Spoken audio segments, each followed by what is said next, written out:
उत्तराखंड के पूर्व सीएम हरीश रावत से न्यूज स्टेट के संवाददाता अजित राठी ने खास बातचीत की है। इस दौरान उन्होंने कई मुद्दों पर अपनी राय दी। उन्होंने कहा, स्थानीय निकाय चुनाव में कांग्रेस के प्रदर्शन की समीक्षा बेहद जरूरी है। वहीं हरीश रावत ने यूसीसी को सनातनी परंपराओं के खिलाफ बताया। हमारे साथ बातचीत करने के लिए पूर्व मुख्यमंत्री हरीश रावत जी हैं। आपने काफ़ी अवलोकन किया होगा। यूनिफॉर्म सिविल कोड सरकार की एक दावा है कि एक बड़ी उपलब्धि है। प्रधानमंत्री जी भी कहते हैं, अमित शाह जी भी कहते हैं, मुख्यमंत्री भी कहते हैं।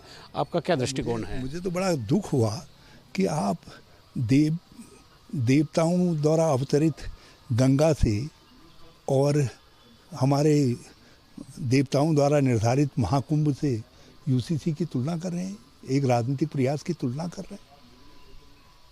एक साधारण कुछ मानवों द्वारा निर्मित कानून जिसके विषय में जो है पहले से मतभेद हैं, उनसे अरे गंगा और कुंभ की सर्वस्वीकार्यता है। आप यूसीसी की तुलना सनातन की परंपराओं से कर रहे हैं।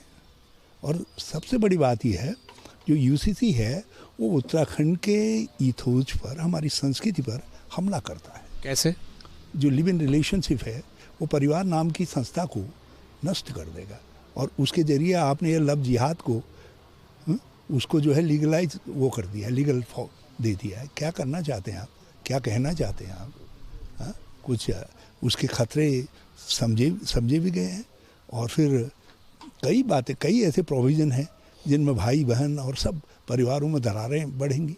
अभी 18 तारीख से सत्र शुरू होने जा रहा है विधानसभा का, और सत्र इस बार भी देहरादून ही है। तो कह रहे हैं कि वहाँ काम चल रहा है। कभी विधायकों को ठंड लगने लगती है, उसमें आपके विधायक भी शामिल होते हैं, इनको ठंड लगती है।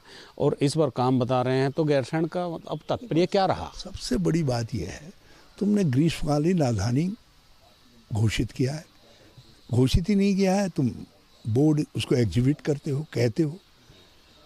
तो ग्रीष्मकालीन राजधानी में ग्रीष्मकालीन सत्र नहीं होगा तो फिर कहाँ होगा? बताए ना, क्यों नहीं? एक बात।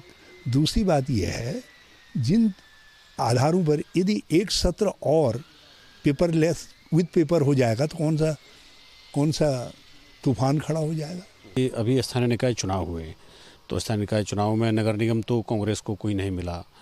बड़ी संख्या में भाजपा का दावा है कि वो जीत गए हैं।